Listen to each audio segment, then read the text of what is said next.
ಇತ್ತೀಚಿನ ಸಂಚಿಕೆಗಳನ್ನು ಜಾಹೀರಾತಿನ ಕಿರಿಕಿರಿ ಇಲ್ಲದೆ ನೋಡಿ.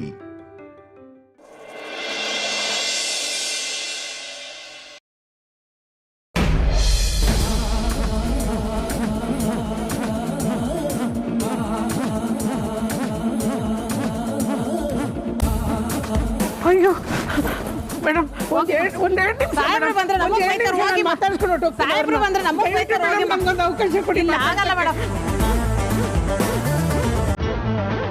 ಸಾಹೇಬ್ರು ಬಂದ್ರೆ ನಮಗೆ ಬೈತಾರೆ ಬನ್ನಿ.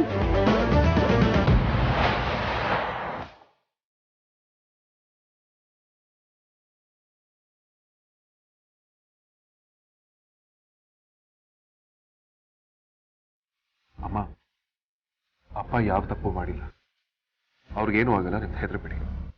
ನಮ್ಮ ಅಮ್ಮನ ಯಾಕೆ ಹಾಕಿ ಹೇಳಿದ್ರಿ? ನೋಡಿ, ನೀವು ಈ ಥರ ನಡ್ಕೊಳ್ಳೋದು ತಪ್ಪಾಗತ್ತೆ. ವೇದಾ, ಇವ್ರ ಹತ್ರ ಏನು ಮಾತು? ಅಮ್ಮ, ಒಳಗಡೆ ಹೋಗಿ ವಿಚಾರಿಸೋಣ ಬನ್ನಿ.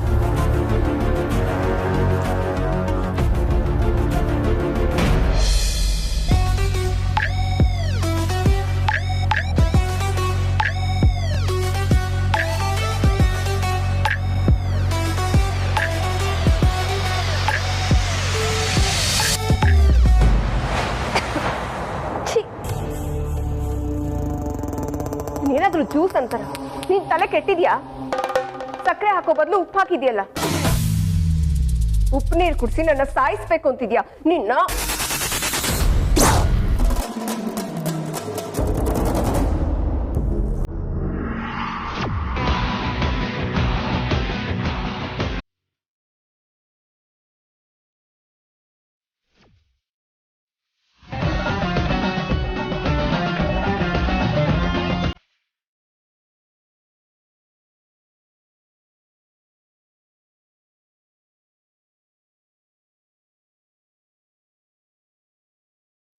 ಉಪ್ಪು ಹಾಕಿದ್ದು ನಾನು, ಅವರಲ್ಲ.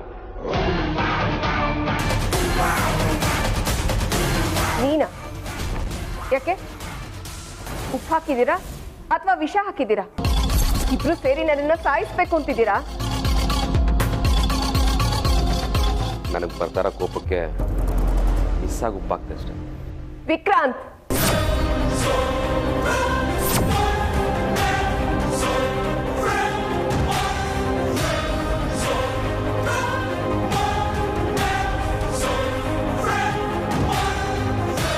ನೀವು ಕಿರ್ಚಿದ್ರೆ ನಾನು ಹೆದರಲ್ಲ. ಅಲ್ಲಿ ಮಂಜು ಮಾವ ಅರೆಸ್ಟ್ ಆಗಿದ್ದಾರೆ. ಅವ್ರು ಅರೆಸ್ಟ್ ಆಗಿರೋದು ನೋಡಿ ನೀವು ಎಂಜಾಯ್ ಮಾಡ್ತಾ ಇದ್ದೀರಾ? ಅದಕ್ಕೆ ಜ್ಯೂಸಲ್ಲಿ ಉಪ್ಪು ಹಾಕಿ ಕೊಡ್ತೀಯಾ? ಹೌದು, ಅವ್ರ ಕಣ್ಣೀರು ಇದೇ ರೀತಿ ಇರುತ್ತೆ ಅಂತ ಅರ್ಥ ಮಾಡ್ಸೋಕ್ಕೆ ಉಪ್ಪು ಹಾಕ್ತೆ. ಇನ್ನೊಬ್ರು ಕಣ್ಣಲ್ಲಿ ನೀರು ಹಾಕ್ಸಿದ್ರೆ ನಿಮ್ಮ ಕಣ್ಣಲ್ಲಿ ರಕ್ತ ಬರೋದು ಗ್ಯಾರಂಟಿ. ಆ ದಿನ ಜಾಸ್ತಿ ಏನು ದೂರ ಇಲ್ಲ, ಆದಷ್ಟು ಬೇಗನೆ ಬರುತ್ತೆ. ನೋಡಿ ಮದರಣ್ಯ, ಅಗ್ರಜ ಇವತ್ತು ನಮ್ದಾಗೆ ನಾಳೆನೂ ನಂಬ್ತಾನೆ, ನಿಮ್ಮ ಕಣ್ಣೀರಿಗೆ ಕರಗ್ತಾನೆ ಅಂತ ಅನ್ಕೋಬೇಡಿ. ಯಾಕೆಂದರೆ ಸುಳ್ಳನ್ನು ತುಂಬ ದಿನ ಬಚ್ಚಿಟ್ಕೊಂಡು ಬದುಕೋಕ್ಕಾಗಲ್ಲ. ಒಂದಲ್ಲ ಒಂದು ದಿನ ನಿಮ್ಮ ಯೋಗ್ಯತೆ ಏನು ಅಂತ ಗೊತ್ತಾಗತ್ತೆ. ಗೊತ್ತಾಗಿದ್ದ ದಿನ ಅವನೇ ಮನೆಯಿಂದ ಹೊರಗಡೆ ಆಗ್ತಾನೆ.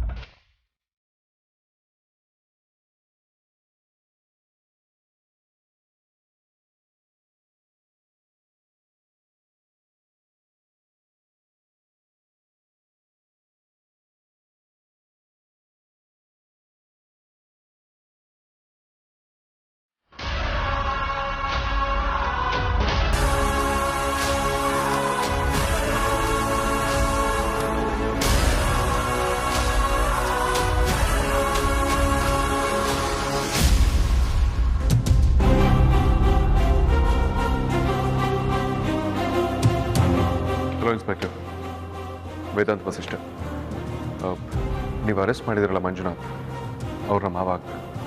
ಸರಿ, ಕೂತ್ಕೊಳ್ಳಿ. Thank you. ಕೂತ್ಕೊಳ್ಳಿ.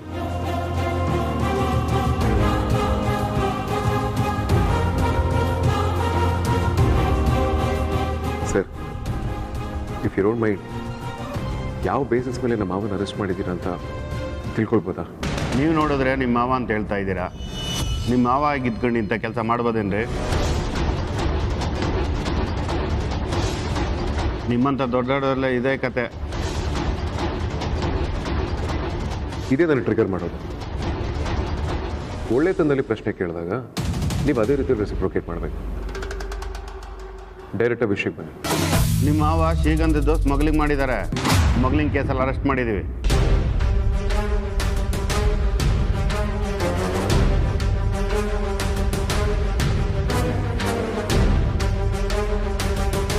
ನೋಡಿ ಸರ್, ನಮ್ಮ ಮಾವ ಆ ಥರದ ವ್ಯಕ್ತಿ ಅಲ್ಲ.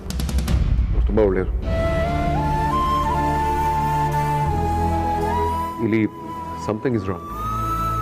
ಅವ್ರು ಮಾಡಿರೋದಕ್ಕೆ ಸಾಧ್ಯ ಇಲ್ಲ.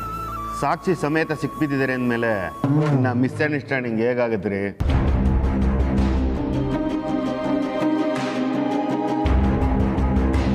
ನಾವು ಎವಿಡೆನ್ಸ್ ಇಲ್ದರೆ ಏನು ಆಕ್ಷನ್ನು ತಗೊಳ್ಳಲ್ಲ ಮಿಸ್ಟರ್ ವೇದಾಂತ್. ಎಲ್ಲ ಸಾಕ್ಷಿಗಳು ಆತನ ವಿರುದ್ಧನೇ ಇದೆ. ಬೇಕಿದ್ರೆ ಆಚೆ ಕಡೆ ಸೀಜ್ ಮಾಡಿರೋ ವೆಹಿಕಲಲ್ಲಿ ಎಲ್ಲ ಐಟಮ್ ಇದೆ, ನೀವೇ ನೋಡಿ. ನೋ ಇನ್ಸ್ಪೆಕ್ಟರ್, ಇದರಲ್ಲಿ ಖಂಡಿತವಾಗ್ಲೂ ಏನೋ ಮೋಸ ಆಗಿದೆ. ನಮ್ಮ ಮಾವ ಆ ಥರದ ವ್ಯಕ್ತಿನೇ ಅಲ್ಲ. ಅವ್ರು ತುಂಬ ಒಳ್ಳೆಯವರು. ಅವ್ರು ತಪ್ಪು ಮಾಡಿರೋದಕ್ಕೆ ಚಾನ್ಸೇ ಇಲ್ಲ ಇನ್ಸ್ಪೆಕ್ಟರ್. ಅದೆಲ್ಲ ನನಗೆ ಗೊತ್ತಿಲ್ಲ ರೀ. ಸಾಕ್ಷಿ ಸಿಕ್ಕಿದೆ, ಅರೆಸ್ಟ್ ಮಾಡಿದ್ದೀವಿ ಅಷ್ಟೇ.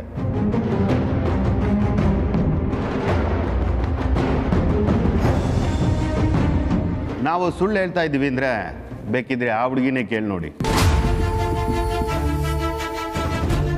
ಆಟೋ ನಿಮ್ಮ ಮನೆ ಮುಂದೆ ನಿಂತಿತ್ತು ಅಲ್ವಾ?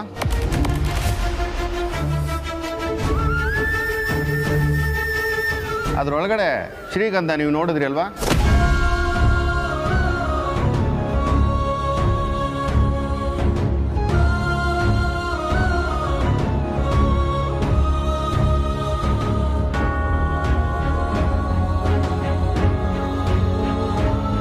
ಸರ್, ಅವ್ರ ಮನೆ ಮುಂದೆ ಗಂಧದ ಮರ ತುಂಬಿರೋ ಆಟೋ ನಿಂತಿದೆ ಮಾತ್ರಕ್ಕೆ ಅವರೇ ಸ್ಮಗಲ್ ಮಾಡಿರೋದು ಅಂತ ಡಿಸೈಡ್ ಮಾಡಿಬಿಟ್ರು.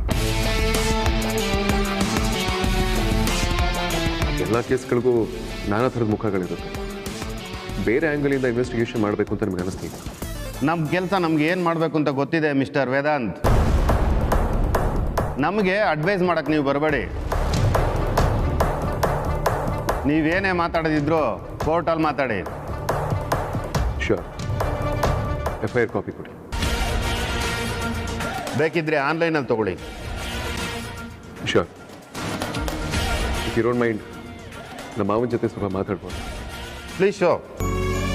Thank you sir. ಪ್ಲೀಸ್ ನೀವಿಬ್ಬರು ಅಪ್ಪನ ಮುಂದೆ ಕಣ್ಣೀರು ಹಾಕಬೇಡಿ. You have to be strong. ಇಲ್ಲ ಅವ್ರು ವೀಕ್ ಆಗ್ತಾರೆ.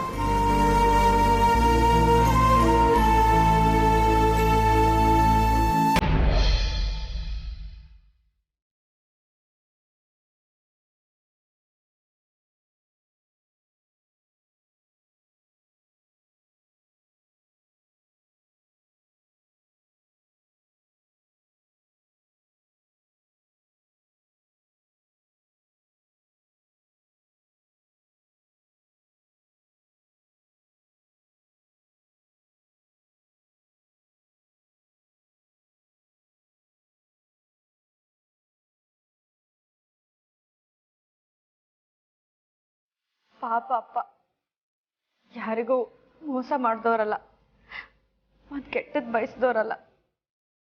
ಅವರಿಗೆ ಯಾಕೆ ಹೀಗಾಗುತ್ತೆ? ಒಳ್ಳೆಯವರಾಗಿರೋದೇ ತಪ್ಪ.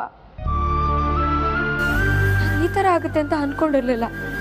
ಅಪ್ಪನ ಮೇಲೆ ಯಾರೋ ಸುಳ್ಳು ಆರೋಪ ಮಾಡಿ ಅರೆಸ್ಟ್ ಮಾಡ್ಕೊಂಡು ಹೋಗಿದ್ದಾರೆ. ಯಾರೋ ಬೇಕು ಅಂತಾನೇ ಈ ಥರ ಮಾಡ್ತಾ ಇದ್ದಾರೆ.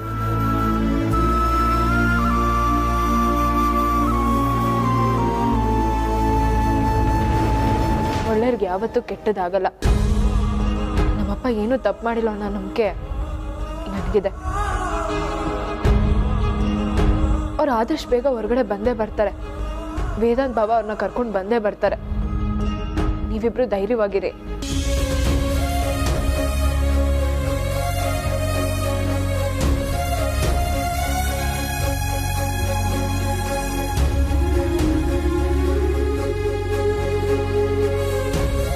ಅದಿತಿ, ಅಂಜು, ಬೆಳಗ್ಗೆಯಿಂದ ನೀವಿಬ್ರು ಏನೂ ತಿಂದಿಲ್ಲ.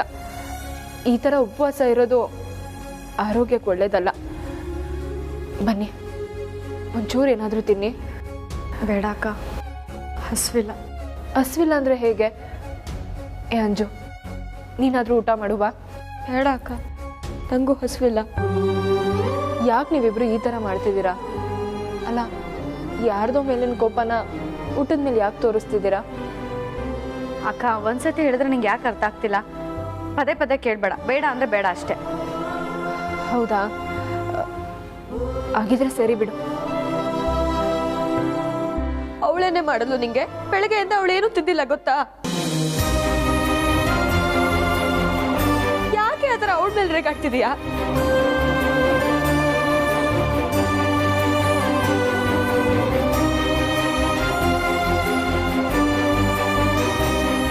ಸಾರಿ ಕಣೆ ಅಕ್ಕ, ನಾನು ಇದೆಲ್ಲ ಯೋಚನೆ ಮಾಡಿಲ್ಲ.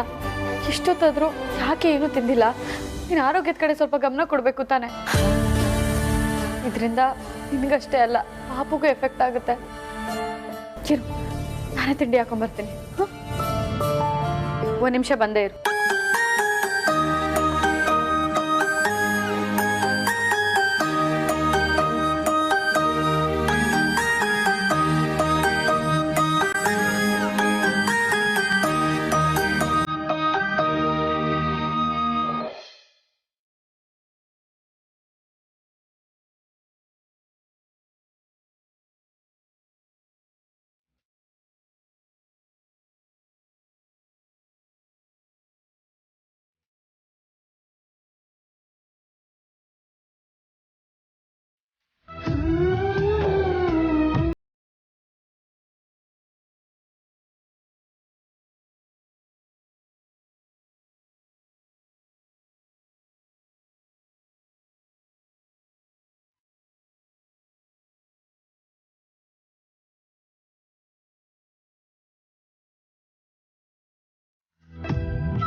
ವೇದಾಂತ್,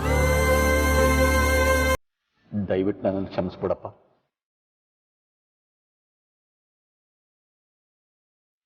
ನಿನ್ನ ಗೌರವಕ್ಕೆ ಧಕ್ಕೆ ಬರೋ ಹಾಗೆ ನಡ್ಕೊಂಬಿಟ್ಟೆ.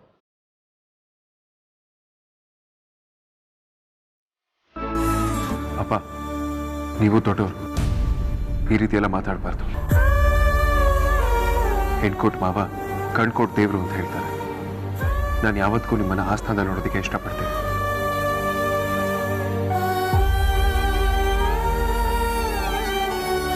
ಅಪ್ಪ, ಈ ಪೊಲೀಸ್ ಸ್ಟೇಷನ್ ಅಂತ ಕಟ್ಟಿರೋದು ಜನಗಳ ಸೇವೆ ಮಾಡೋದಕ್ಕೆ, ಸರ್ವಿಸ್ ಕೊಡೋದಕ್ಕೆ. ಇಲ್ಲಿಗೆ ಸಾರ್ವಜನಿಕರು ಬರೋದು ಗೌರವಕ್ಕೆ ಧಕ್ಕೆ ಬಂದ ಹಾಗೆ ಅಂತ ನಾವು ಯಾವತ್ತೂ ಯೋಚನೆ ಮಾಡಬಾರ್ದು. ನೀವು ಯಾವತ್ತಿಗೂ ತಲೆ ಬಗ್ಸೋ ಕೆಲಸ ಮಾಡೋದಿಲ್ಲ ಅಂತ ನನಗೆ ಚೆನ್ನಾಗಿ ಗೊತ್ತು.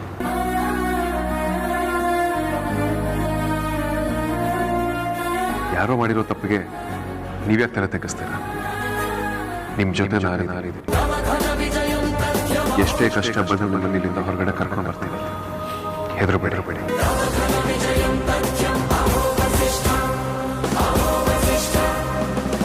ಕಷ್ಟದಲ್ಲಿರೋರು 4 ಧೈರ್ಯದ ಮಾತುಗಳನ್ನು ನಿರೀಕ್ಷೆ ಮಾಡ್ತಾರಂತೆ.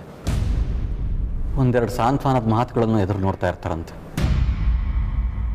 ನಿನ್ನ ಮಾತುಗಳನ್ನು ಕೇಳಿ ನನಗೆ ಧೈರ್ಯ ಬಂತು ವೇದಾಂತು.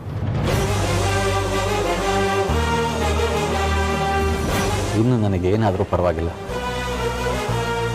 ಲೋಕ ನನ್ನ ಬಗ್ಗೆ ಏನು ಅಂದ್ಕೊಳತ್ತೋ ಬಿಡುತ್ತೋ ಅದು ನನಗೆ ಬೇಕಾಗಿಲ್ಲ. ನಿನಗೆ ನಾನು ಏನು ಅಂತ ಗೊತ್ತಾಯ್ತಲ್ಲ, ಅಷ್ಟು ಸಾಕು. ಈಗ ನನ್ನ ಮನಸ್ಸಿಗೆ ನಿರಾಳ ಅನ್ನಿಸ್ತು. ಅಪ್ಪ, ದಯವಿಟ್ಟು ಇಷ್ಟೊಂದು ದುಃಖ ಮಾಡ್ಕೋಬೇಡಿ. ಎಷ್ಟೇ ಕಷ್ಟ ಆದರೂ ನಿಮ್ಮಲ್ಲಿಂದ ಹೊರಗಡೆ ಕರ್ಕೊಂಡು ಬರೋ ಜವಾಬ್ದಾರಿ ನಂದು. ಆದರೆ ಎಲ್ಲ ಸಾಕ್ಷಿಗಳು ನನ್ನ ವಿರುದ್ಧವಾಗೇ ಇದೆಯಲ್ಲ. ಸಾಕ್ಷಿಗಳಿದ್ದಾವೆ ಅಂದಮೇಲೆ ಅವರು ಅದನ್ನು ಸಾಬೀತು ಮಾಡಲ್ವಾ? ಅಪ್ಪ, ಡೋಂಟ್ ವರಿ. ಸಾಕ್ಷಿಗಳಿದ್ದ ಮಾತ್ರಕ್ಕೆ ನೀವು ತಪ್ಪು ಮಾಡಿದ್ದೀರಾ ಅಂತಲ್ಲ, ಅಥವಾ ಇರೋ ಸಾಕ್ಷಿಗಳನ್ನ ಇಟ್ಕೊಂಡು ಅವರು ನಿಮ್ಮನ್ನ ತಪ್ಪಿತಸ್ಥ ಅಂತ ಪ್ರೂವ್ ಮಾಡ್ತಾರೆ ಅಂತನೂ ಅಲ್ಲ. ನನಗೀಗ ನೀವು ಕರೆಕ್ಟಾಗಿ ಏನಾಯ್ತು ಅಂತ ಹೇಳಿದ್ರೆ ಮುಂದೆ ನಾನೇನು ಮಾಡಬೇಕು ಅಂತ ಯೋಚನೆ ಮಾಡ್ತೀನಿ. ಅದು ಏನಾಯಿತು ಅಂದರೆ, ಅವತ್ತು ಆಫೀಸ್ನಲ್ಲಿ ಸೂಪರ್ವೈಸರ್ನ ಕರೆಸಿದ್ರು.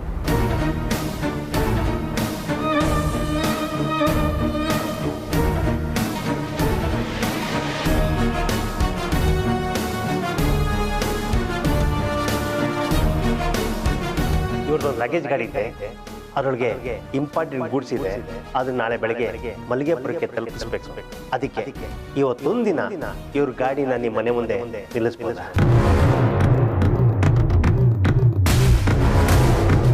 ಇದೆ ನಮ್ಮ ನೀನು ಇಲ್ಲಿ 1 ತಿಂಗಳು ಬೇಕಾದ್ರೆ ಗಾಡಿ ನಿಲ್ಲಿಸ್ಬೋದು. ಇದು ತುಂಬ ಸೇಫ್ ಆದ ಜಾಗ.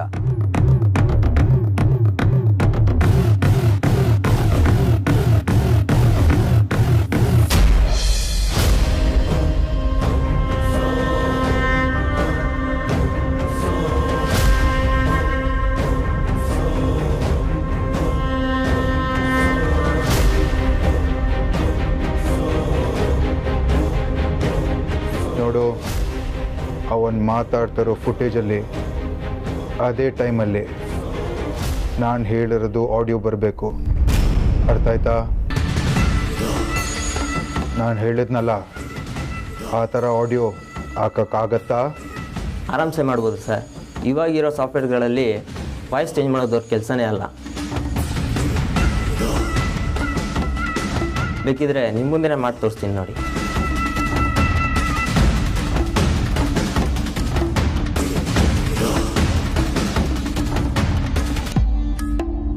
ಸರ್, ಇವಾಗ ನಿಮ್ಮ ಹೆಸರೇನು ಅಂತ ಹೇಳಿ. ಪರವಾಗಿಲ್ಲಣ್ಣ, ನೀವೇ ಮಾತಾಡಿ. ನನ್ನ ಹೆಸರು ಅಗ್ನಿ, ನನ್ನ ತಮ್ಮನ ಹೆಸರು ತೇಜಸ್.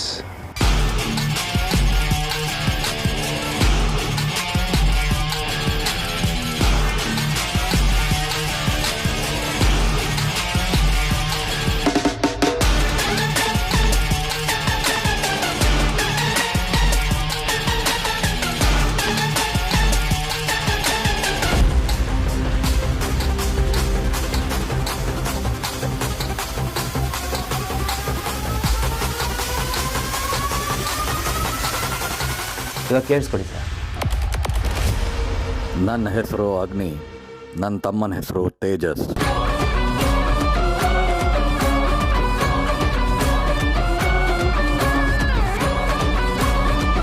ಎಲ್ಲಿ ಇನ್ನೊಂದ್ಸರಿ ಪ್ಲೇ ಮಾಡಿ. ಅದು ನನ್ನ ಹೆಸರು ಅಗ್ನಿ, ನನ್ನ ತಮ್ಮನ ಹೆಸರು ತೇಜಸ್.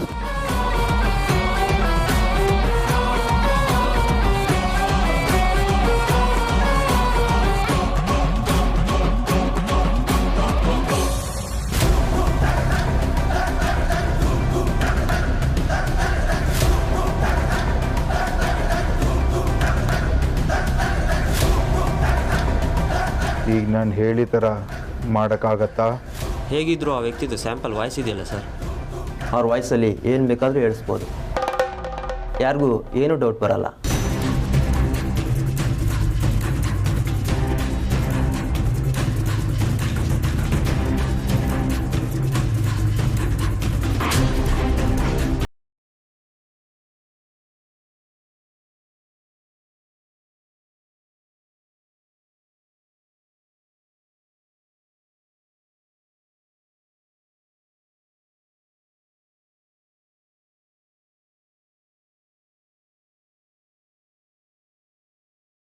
ಇದು ತುಂಬ ಇಂಪಾರ್ಟೆಂಟು. ಇದೊಂದು ಕೆಲಸ ಸಕ್ಸಸ್ ಆದರೆ ಈ ಥರ ನಿಮಗೆ ತುಂಬ ಕೆಲಸ ಕೊಡ್ತಾ ಇರ್ತೀನಿ. ನೀವೇನೋ ತಲೆ ಕೆಡ್ಸ್ಕೊಬೇಡಿ ಸರ್, ನಾನು ನೀಟಾಗಿ ಮಾಡಿಕೊಡ್ತೀನಿ.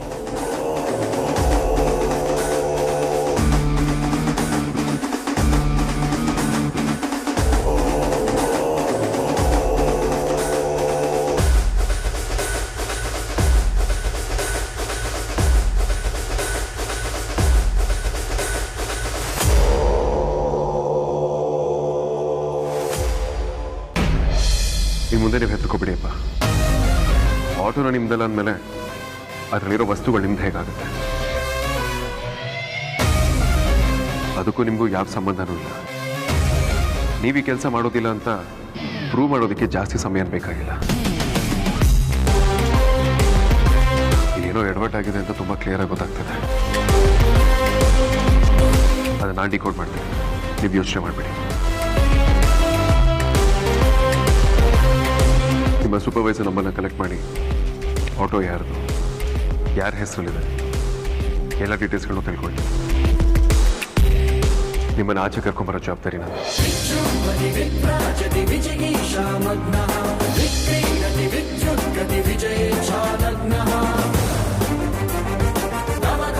ಹುಷಾರಪ್ಪ, ಧೈರ್ಯವಾಗಿರಿ.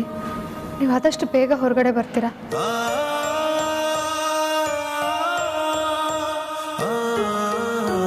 ನಿನ್ನನ್ನು ಅಳಿಯನಾಗಿ ಪಡೆಯೋದಕ್ಕೆ ನಾನು ಪುಣ್ಯ ಮಾಡಿದ್ದೆ ವೇದಾಂತು. ನಿನ್ನ ಮಾತುಗಳನ್ನು ಕೇಳ್ತಾ ಇದ್ರೆ ನನಗೆ ನನ್ನ ಮಗನೇ ಧೈರ್ಯ ತುಂಬ್ತಾ ಇದ್ದಾನೇನೋ ಅಂತ ಅನ್ನಿಸ್ತಾ ಇದೆ. ಹಾಗಾದ್ರೆ ನಾನು ರೇ ಮಿಸ್ಟರ್ ವೇದಾಂತ್, ಮಾತಾಡಿದ್ ಸಾಕು, ನೋಡ್ರಿ. ಏನೇ ಇದ್ರೂ ಕೋರ್ಟಲ್ಲಿ ನೋಡ್ಕೊಳ್ಳಿ.